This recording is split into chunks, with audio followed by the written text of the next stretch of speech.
अस्सलाम वालेकुम वीवर्स, मैं हूं मोहम्मद ममरेज़ और आप देख रहे हैं ममरेज़ इलेक्ट्रिक यूट्यूब चैनल। फ्रेंड्स, आज की वीडियो में हम इस काफ़ी ज़्यादा मोटे और वज़नी स्टेटर की डिटेल आप दोस्तों के साथ शेयर करने जा रहे हैं। लेकिन वीडियो की तरफ बढ़ने से पहले अगर आपने अभी तक हमारे यूट्यूब चैनल को सब्सक्राइब नहीं किया तो काइंडली सब्सक्राइब कर लें और साथ में बने बेल के आइकॉन को प्रेस कर दें ताकि हर मालूमाती वीडियो का नोटिफिकेशन सबसे पहले आप दोस्तों तक पहुंच सके। तो आइए बढ़ते हैं आज की इंटरेस्टिंग वीडियो की तरफ। तो फ्रेंड, जैसा कि ये आप देख सकते हैं कि ये मेरे सामने एक काफ़ी मोटा सीलिंग फ़ैन का स्टेटर है और अगर आप इसकी थिकनेस देखें तो काफ़ी ज़्यादा है और ऊपर का बेरिंग भी आप देखें तो काफ़ी बड़ा दिया गया है और इसी तरीके से जो इसकी शाफ्ट है वो भी काफ़ी ज़्यादा मोटी है। अगर इसकी मोटाई और स्टेक हाइट की बात की जाए तो दोस्तों, जैसा कि यहाँ पे आप देख सकते हैं, तो इसकी मोटाई और स्टेक हाइट 1.5 इंच है, यानी 1.5 इंच इसकी मोटाई और स्टेक हाइट है।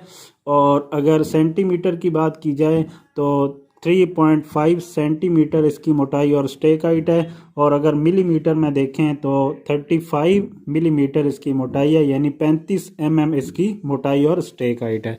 जबकि सीलिंग फैन के अंदर आप जानते हैं कि 1.5 इंच का स्टेटर बहुत बड़ा स्टेटर शुमार किया जाता है। अगर इसकी कंपनी की बात की जाए तो दोस्तों, ये मिल्लत फ़ैन का पुराना स्टेटर है।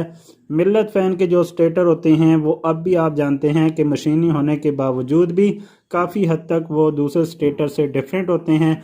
आजकल जो मिल्लत फ़ैन के स्टेटर आ रहे हैं वो 32 स्लॉट के अंदर आ रहे हैं और 32 स्लॉट में भी अगर उसका आउटर डाया देखा जाए तो वो बाकी स्टेटर की बनस्बत ज़्यादा होता है। यही वजह है कि अब जो नया मिल्लत फ़ैन का स्टेटर होता है उसके स्लॉटों के दरमियान का जो गैप है वो ज़्यादा होता है। इस वजह से 32 स्लॉट की जो डाई होती है उसको आसानी से नहीं लगती, कोई ना कोई सपोर्ट उसके साथ रखनी पड़ती है। तो वो भी इंशाल्लाह मैं आप दोस्तों के साथ किसी वीडियो के अंदर शेयर करूंगा कि मिल्लत फ़ैन का जो 32 स्लॉट का स्टेटर होता है उसको मशीन पे कैसे ट्रिक को इस्तेमाल करके वाइंड कर सकते हैं। और अगर इस स्टेटर की बात की जाए तो ये भी मिल्लत फ़ैन का है, लेकिन ये पुराना स्टेटर है और अब तकरीबन ये स्टेटर ख़त्म हो चुके हैं। अब मिल्लत फ़ैन ने मशीनी स्टेटर बनाने शुरू कर दिए हैं। तो अगर नीचे वाली साइड पे आप बेरिंग देखें तो आपको 6201 का बेरिंग नज़र आता है, जबकि ऊपर वाली साइड पे देखें तो आपको 6204 का बेरिंग नज़र आता है। काफ़ी बड़ा बेरिंग इसके अंदर ऊपर वाली टॉप साइड पे इस्तेमाल किया गया है। अगर इसकी वाइंडिंग की बात की जाए तो दोस्तों, ये स्टेटर पहले किसी दुकान से ये वाइंड हो चुका है। यहाँ पे आप देख सकते हैं कि इसकी जो वाइंडिंग है वो कोई पुरानी नहीं है और इसी तरीके से जो इसका पेपर है वो भी नया है। तो ये दोस्तों एक दुकान से बना है, लेकिन उस शहजादे ने एक तो इसके जो कनेक्शन है वो 1 से 2 वाले रखे हैं, तो इस वजह से इस पंखे की जो स्पीड है वो काफ़ी कम है। और दूसरा आप देख सकते हैं कि जो क्रॉस पेपर उसने रखे थे, तो इस वजह से पंखा ये जगह जगह से आपस में क्रॉस हो गया था और क्रॉस होने की वजह से ये पंखा रुक चुका था, जिसकी वजह से हमारे पास ये रिपेयर होने के लिए आया है। तो अब दोस्तों, असल बात तो ये है कि ये दोबारा वाइंडिंग इसकी होनी चाहिए, लेकिन पहले ही मालिक ने इसके ऊपर ख़र्चा किया हुआ है, तो अब दोबारा नए सिरे से इसके ऊपर ख़र्चा वो नहीं करना चाहता। तो इसलिए हमने जहाँ जहाँ पे ये क्रॉस था तो वहाँ पे हमने अच्छे तरीके से क्रॉस पेपर दोबारा से रखा है।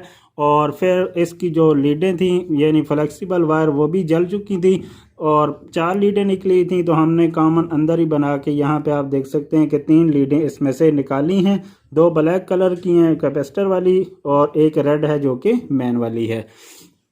तो दोस्तों, बहुत सारी ऐसी छोटी छोटी मिस्टेक होती हैं जिसकी वजह से हमारी वाइंडिंग नाकाम हो जाती है। तो इस पंखे की वाइंडिंग भी नाकाम हुई है 2 वजहों से।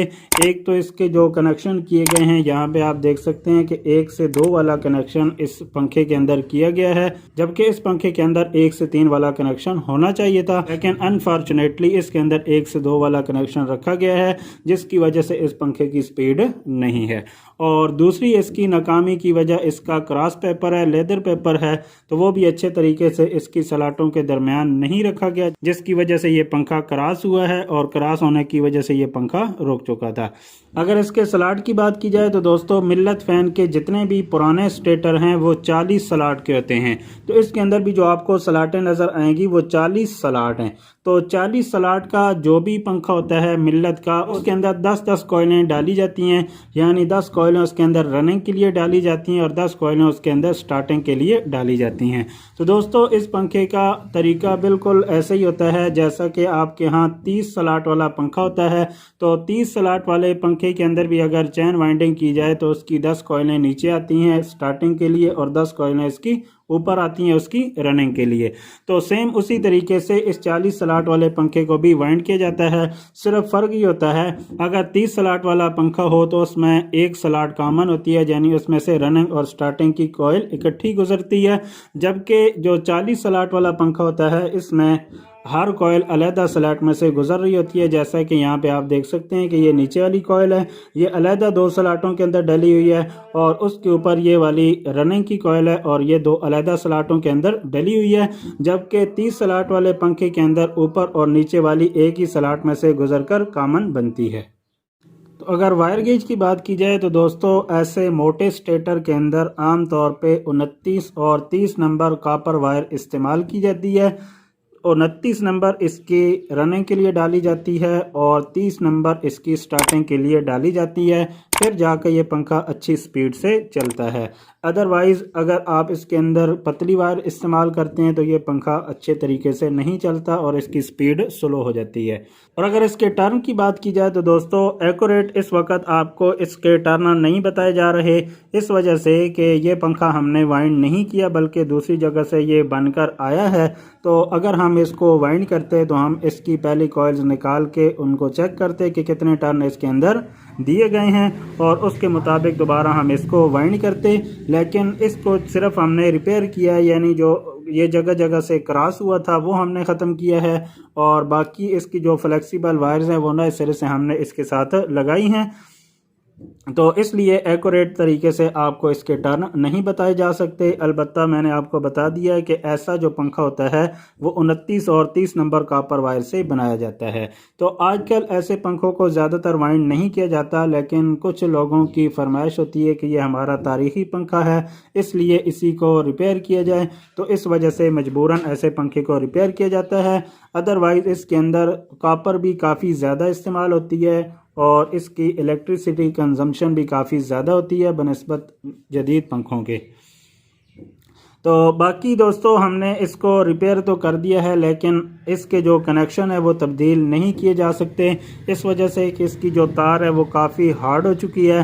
तो अब अगर इसके कनेक्शन तब्दील करने की कोशिश की जाए तो दोस्तों इस पंखे की जो वाइंडिंग है वो ज़ाय हो सकती है, या तो वायर कहीं से ब्रेक हो जाएगी या फिर इसका जो पेपर है वो टूट जाएगा। इस वजह से हमने इसके जो कनेक्शन है एज इट इज़ रहने दिए हैं और जो इसकी फ्लेक्सिबल वायर हैं वो हमने लगा दी हैं और जिस जगह से ये क्रॉस हुआ था वो हमने सो ख़त्म कर दिया है।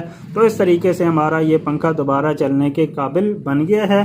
तो अगर ऐसे पंखे को रिवाइंड करना पड़ा तो मैं आप दोस्तों के साथ ज़रूर इसकी जो वायर गेज है और जो इसके टर्न है और वो मुकम्मल तरीका आप दोस्तों के साथ शेयर करूँगा। तो फाइनली दोस्तों आज की वीडियो यहीं तक थी। उम्मीद है कि आप दोस्तों को ये वीडियो ज़रूर पसंद आएगी।